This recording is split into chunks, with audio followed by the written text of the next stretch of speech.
How to use Walgreens myWalgreens rewards. To use your myWalgreens rewards, you must type your linked phone number at the store checkout terminal or apply your digital Walgreens Cash balance at the online checkout screen. Your rewards function exactly like store currency to reduce your out-of-pocket total. So to use this, you simply have to launch the application, and then before you can spend your rewards, ensure your account is actively tracking your purchase as well.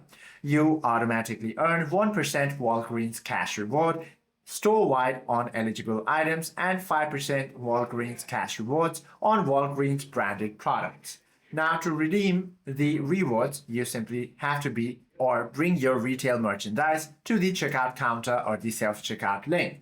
Enter your linked phone number or scan your app's digital barcode on the card reader terminal. From there, register will display a prompt if you have a usable balance. Tell the cashier that you would like to use Walgreens Cash, then tap Redeem on the self-checkout screen and provide the clerk with your zip code or account security code if prompted to authorize the transaction. And this is how you can use the Walgreens My Reward. Hope this video helps you out a lot. If you have any questions or queries, do comment down below.